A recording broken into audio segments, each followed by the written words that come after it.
자, 이번 시간에는 저번 시간과 같이 우리가 공부했던 철골 공사에 대해서 현장 사진들을 보면서 내용들에 대해서 알아보는 시간으로 연결되도록 해보겠습니다.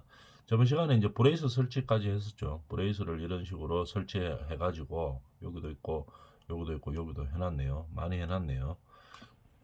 이런 식으로 해가지고 공사 중에 우리가 뭐 작업 하중이나 이런 데서 안전하게 하기 위해서 이렇게 브레이스를 설치를 합니다. 그 다음에 유니트 플로어, 유니트 되는 플로어를 바닥을 만든다는 얘기겠죠, 그죠? 특별한 유니트 되는 바닥을 만들어서 이제 하중 이제 옮기는 거겠죠. 필요한 대로 옮겨서 이제 그 사용하는 겁니다. 만드는 그 사진을 한번 봅니다. 이런 식으로 만들어 가지고 어떻게 합니까? 완성이 되면 이제 들어서 올리는 거죠. 그래서 유니트 플로어 올라가네요. 그래서 원하는 위치에 만들어서 이제 장착을 시키는 형태입니다.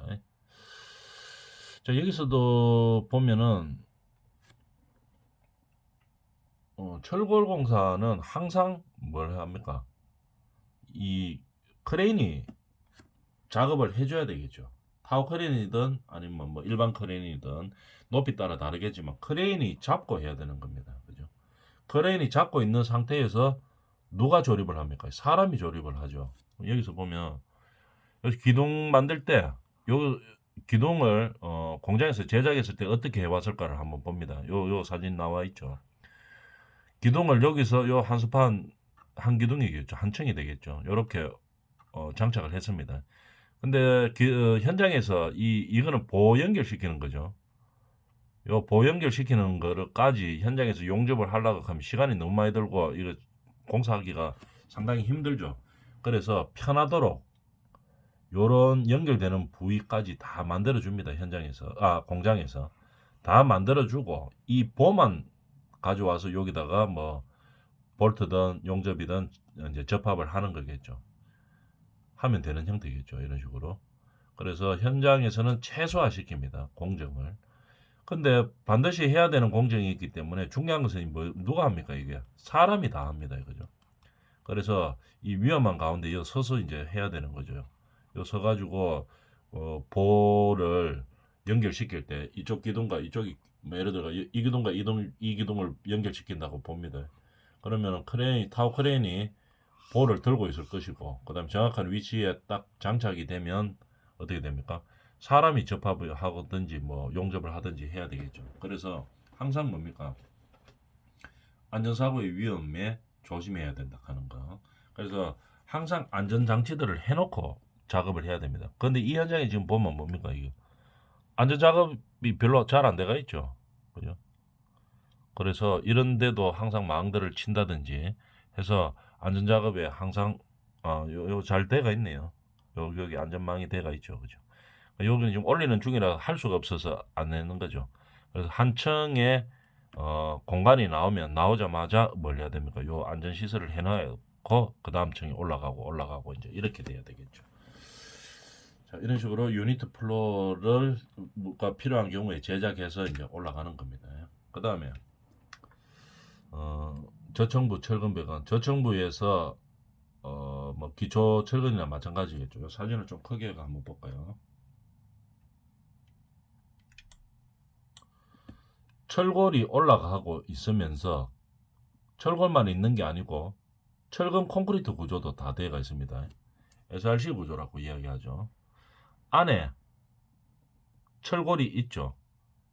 그 다음에 철골만으로 끝나는 게 아니고 철골에 콘크리트만 뭐 탓을 했는 게 아니고 철근까지 다 있습니다. 그죠? 이렇게 지금 보면은 그럼 기둥 두께가 어느 정도 되는데요? 하면은 요 지금 사진으로 여러분들 파일을 한번 봅니다. 여기 먹선 꺼놨죠. 목수 아저씨들이 먹선을 딱 꺼놨습니다. 이렇게 요게 뭡니까?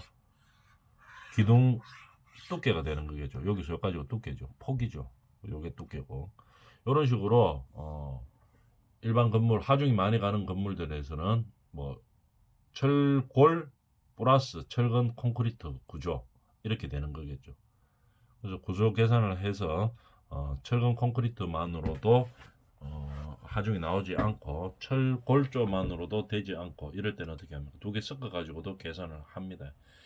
이런 사진들을 잘 봐둡니다. SRC 구조입니다. 그러면 안에 이 철골을 장착할 때 이게 베이스 플레이트죠. 베이스 플레이트를 장착하기 위해서 기초 밑에서 올라와야 될 게 많이 있네요. 앙카도 올라와야 되고 그 다음에 철근도 올라와야 되고 그죠. 그래서 콘크리트를 탓을 하고 나서 이런 형태가 되는 겁니다. 그러면 콘크리트 탓을 전에 요거 탓을 전에 어떤 형태였을까 한번 볼까요? 요런 형태였었습니다.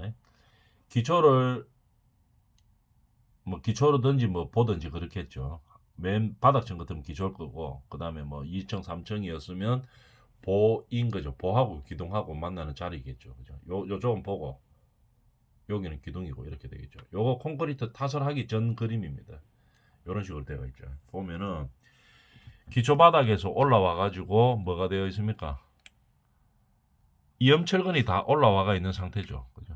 이염철근도 다 올라와가 있고 요 보면 하중 계산을 해가지고 이렇게 이염철근이 다 올라와가 있는 상태이며 그 다음에 중간에는 안에는 또 뭐가 들어가기 때문에 철골조가 올라가기 때문에 앙카를 심어놨죠. 여기 앙카가 심어져 있는 상태입니다. 그죠? 앙카 여기 심어져가 있죠. 요래 있고 그 다음에 콘크리트를 치는 겁니다. 그러면 요 판때기 요거는 뭔데요? 이러면은 이 뭐겠습니까? 가만히 생각해 보면은 베이스 플레이트가 요 규격으로 온다는 얘기입니다. 그죠? 구멍 위치도 정확하게 요 자리고 그래서 판때기 하나를 잘라가지고 철판을 잘라가지고 베이스 플레이트하고 똑같이 잘라가지고 앙카볼트에 딱 고정을 시켜놨습니다. 이거 왜 했겠습니까? 콘크리트 치다가 이거 밀리지 말아라고 그렇게 잡아놓은 거죠. 이 앙카볼트가 밀리지 말아라고. 그래서 만약에 앙카볼트가 콘크리트 칠 때 밀린다든지 흔들리면 어떻게 됩니까? 나중에 이 베이스 플레이트가 요 규격과 똑같은 게 올라와가 딱 안쪽에 되겠죠. 근데 이게 밀려버리면은 어떻게 됩니까? 장착하기가 상당히 힘들죠.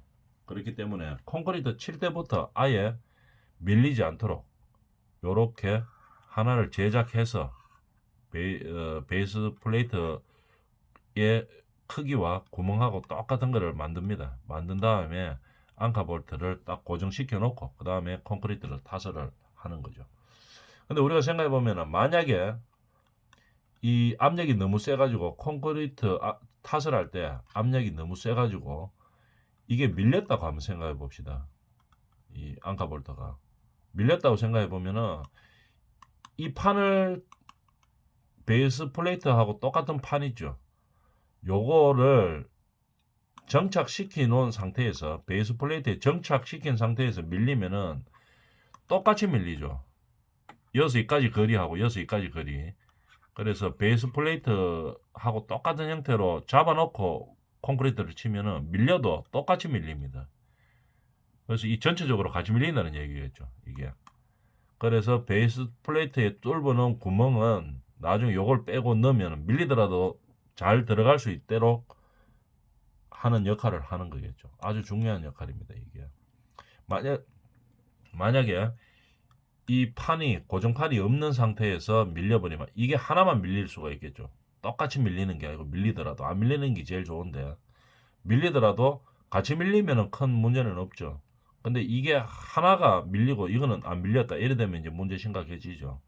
안 맞습니다. 그럼 베이스 플레이트에 뚫어놓은 그 구멍이 그죠? 한쪽만 밀려버리면 그래서 그걸 방지하기 위해서 이렇게 고정시킨 상태에서 콘크리트를 타설하는 겁니다. 그러면은 어떻게 됩니까? 정확한 위치에 앙카 볼트가 있기 때문에 베이스 플레이트를 크레인이 들어가 딱 장착을 시키면은 정확하게 구멍에 딱 들어가는 형태가 되는 거죠. 아주 중요한 내용입니다. 요거.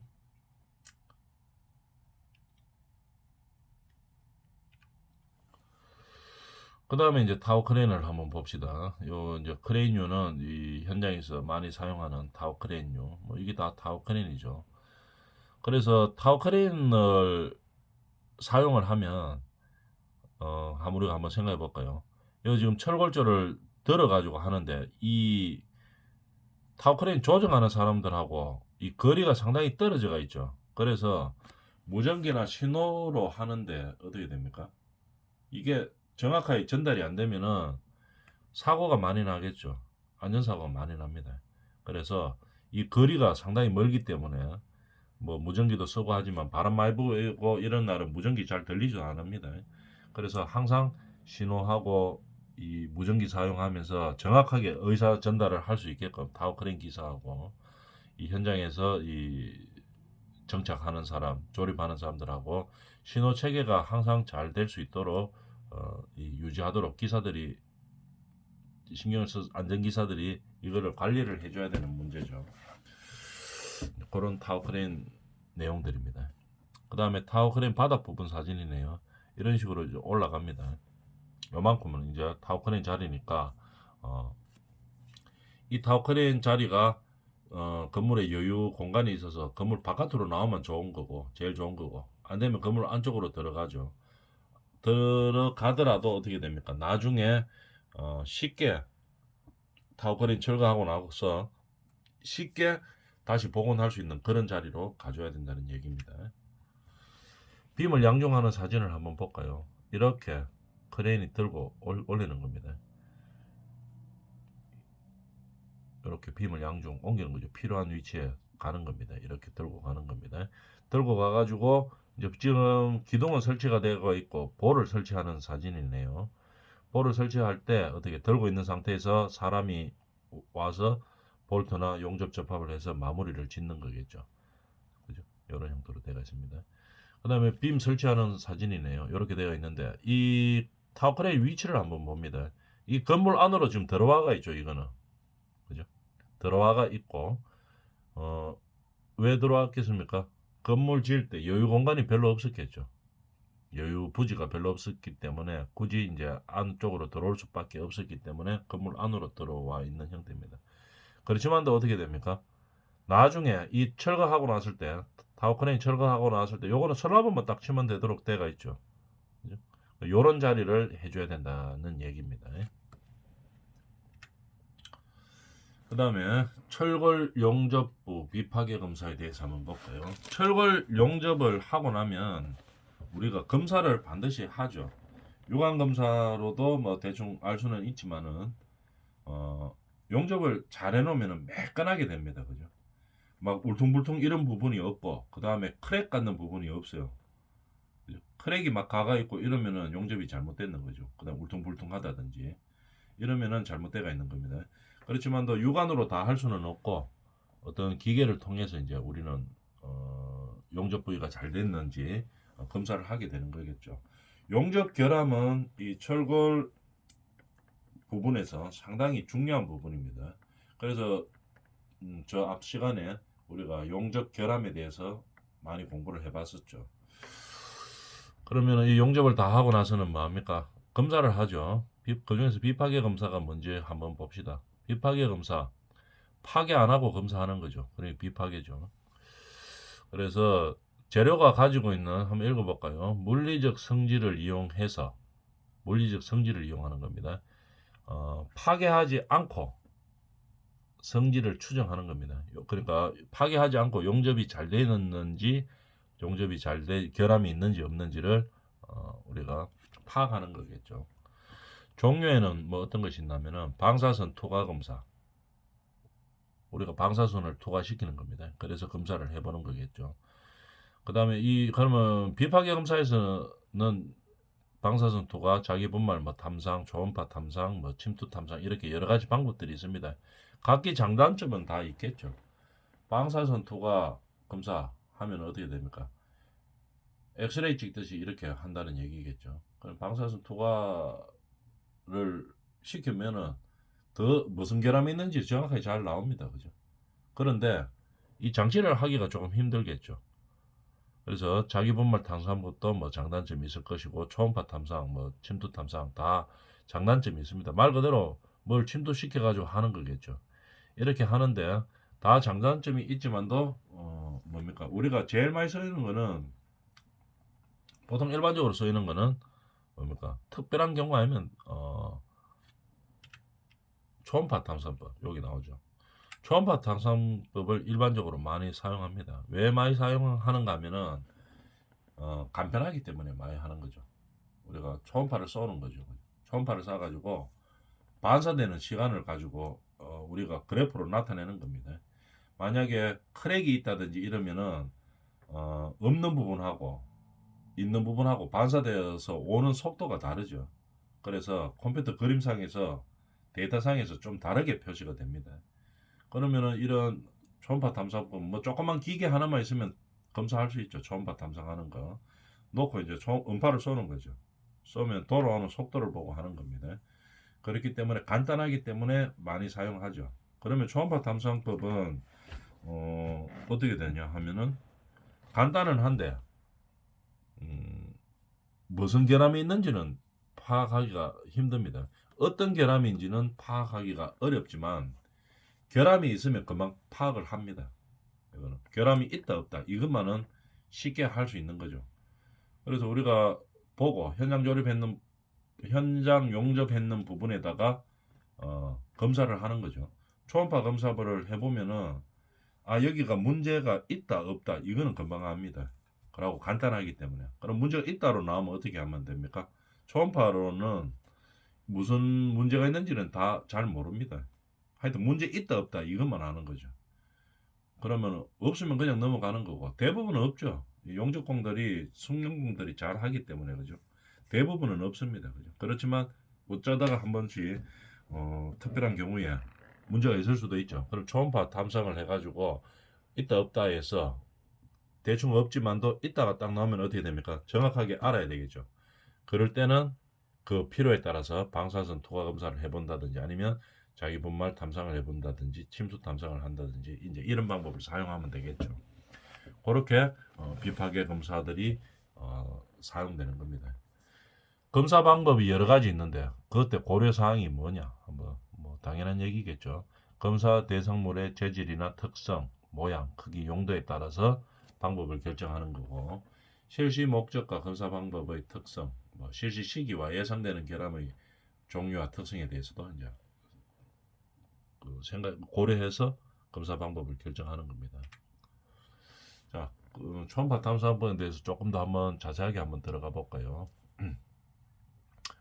초음파의 반사파를 피검사체 일면에 입사시켜 피검사체 일면이 어디겠습니까? 용접했는 부위겠죠.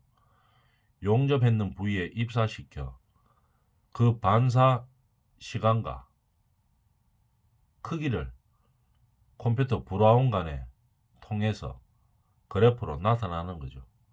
그래서 관찰하여 결함을 발견하는 겁니다. 그럼 장점은 뭐냐?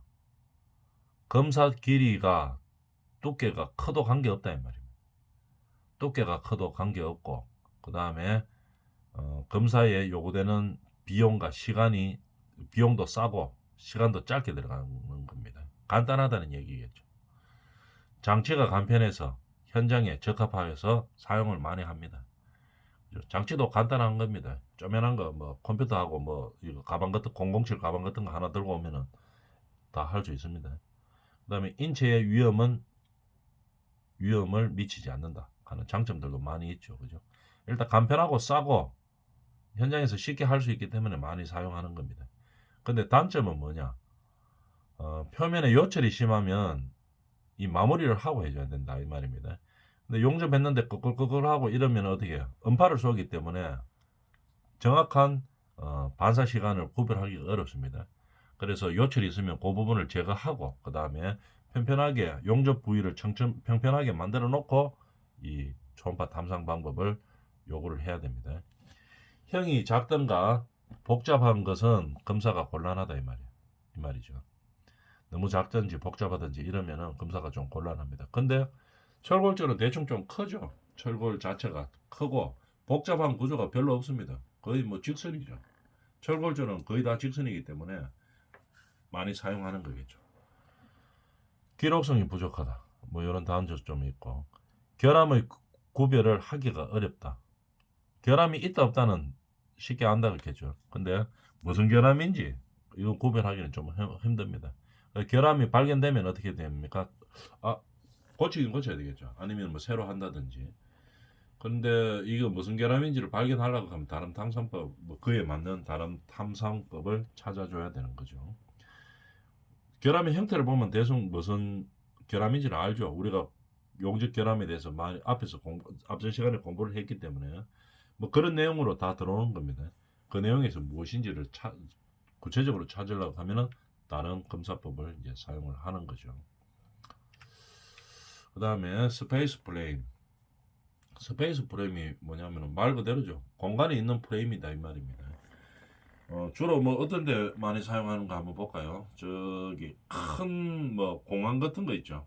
공항 같은 거 사용할 때 우리 뭐 인천공항도 마찬가지죠. 인천공항 한번 생각해 봅니다. 또는 뭐 체육관 같은 거 큰 거, 그죠? 체육관 중간에 기둥이 있으면 안 되죠.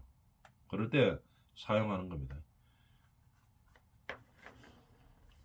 체육관에 뭐 배드민턴 뭐 큰 거 뭐요 농구 코트 중간에 기둥 있고 이러면 안 되겠죠. 하중 때문에 이거 기둥 이거 설치해 놨는데요. 이러면 안 되죠. 근데 체육관이 보가 예를 들어서 뭐 한 200m 정도 가야 된다. 체육관 같은 거 하려고 하면 뭐 그럴 수도 있죠. 200m는 너무 멀구나. 한 50m 또는 뭐 관중석까지 해가 100m가 가야 된다. 이러면은 철골조로 만들려고 한번 생각해 봅니다. 여러분 너무 길죠. 너무 길고 어, 뭐 여러 가지 문제가 발생할 수도 있습니다. 설치하는데도 문제가 있을 수도 있고 만들 때도 문제가 될 수도 있고 그죠. 근데 만들고 나서도 뭐 너무 길기 때문에 뭐 하중에 문제가 발생할 수도 있고 그럴 때는 뭐 합니까? 이 스페이스 플레임을 만들어 버리겠죠. 어떻게 하느냐? 인천공항 같은 데 가다 보면은 얇은 관관으로 똑같은 걸로 그냥 두껍게 만드는 거겠죠. 트러스를 종형으로 배치하는 겁니다. 배치하여 판을 구성하는 거죠. 재료는 형광 또는 강간을 사용하여 몇 개의 적은 수의 기둥으로 넓은 공간을 구성하는 겁니다. 말은 좀 어렵게 돼가 있죠. 근데 위에 우리 뭐 생각해 보면 됩니까? 저거 공항 천장 생각해 보면 됩니다. 그죠? 공항에서 어떻게 되어 있는지 기둥도 마찬가지죠. 공항의 기둥도 뭐 철골로 안 올라가고 이 스페이스 프레임 짜서 올라가는 경우가 많이 있죠. 너무 클 때, 그럴 때 많이 올라갑니다. 보는 뭐 거의 다 스페이스 프레임으로 가야 되는 거고 이렇게 하면은 트러스 높이를 낮출 수 있습니다. 50% 정도. 그 다음에 철제 양도 절약할 수 있습니다. 그 다음에 동일 부재를 반복 사용하므로 시공이 용이한 거죠. 그죠? 시공이 편한 거죠. 무거운 거, 큰 거, 뭐, 보 같은 거, H빔 하나 들고 와가 100m 시공하려고 하면 시공 못하죠. 힘들어가지고. 그래서 이 트러스를 형태로 짜서 들어가기 때문에 시공이 용이한 겁니다. 절곡 또는 곡면 구조로서 이용이 가능하다 이 말이죠. 지진 및 기타 형역에 대한 저항이 크다 이렇게 된대. 근데 스페이스 플레임은 이 너무 고층에는 사용 못하죠. 예를 들어 뭐 50층짜리 건물인데 스페이스 플레임에가 올렸다. 이것도 문제가 있겠죠. 물론 하중 개선을 해봐야 되겠지만 구조적으로 안 될 겁니다 이게. 그래서 보통 일반적으로 쓰는 게 단층이면서 넓은 곳, 공항, 뭐 체육관 이런 데 많이 쓰죠. 또 뭐 우리가 뭐 놀이기구 같은 거 타다 보면은 높이 올라가야 되는데 뭐 철골로 하기 힘들다 이럴 때는 스페이스 플레임 짜서 올라가는 거겠죠.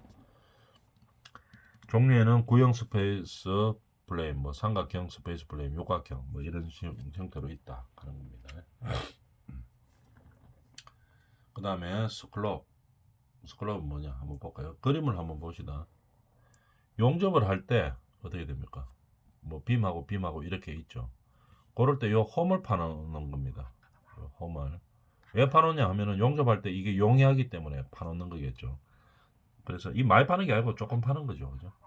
조금 파놓는 건데 뭐 때문에 파는가 한번 볼까요? 한번 읽어봅시다. 개요. 목적은 그겁니다. 균열 방지하기 위해서 하는 거예요. 용접할 때 균열 방지하거나 그 다음에 슬래그 등의 혼인물들이 들어올 수가 있겠죠. 그 다음에 용접 변형을 방지하기 위해서 이렇게 놔두는 겁니다. 우리가 용접을 할 때 특히 균열을 방지하기 위해서 첫 번째 목적이 균열 방지입니다. 용접할 때도 균열이 발생할 수 있죠. 그럴 때 이렇게 홈을 파놓는 형태다 이런 얘기겠죠. 개요에 대해서 한번 읽어볼까요? 철거부지의 접합 및 이음에서 용접 접합 시 HV 현강의 용접부가 재용접되어 열 영향을 받는데 이를 방지하기 위해서 못하기 해놓는 겁니다. 열 영향을 받을 때 이를 방지하기 위해서 이렇게 못하기를 해놓는 겁니다. 영향을 덜 받게 하기 위해서. 그러면 이 용접할 때 이 끝부분에 홈이 파져가 있으면 열 영향을 좀 덜 적게 받습니다. 용접 접합할 때. 그러기 위해서 홈을 파놓는 거죠. 어디에 적용되느냐? 보나 기둥이나 이음, 보하고 보의 이음, 기둥 기둥의 이음, 다 이음에 다 적용된다는 얘기겠죠. 목적은 뭐 아까 이야기했었죠. 균열 방지입니다. 용접 균열 방지. 또 혼합물 유입 방지. 그 다음에 용접의 변형 방지를 위해서 두는 못파기를 해놓는 겁니다. 그거 이름이 슬롭이라고 이야기하는 거죠. 자, 여기까지 해서 철골공사를 마무리해 봤습니다. 자, 이번 시간에 여기까지 하도록 합니다.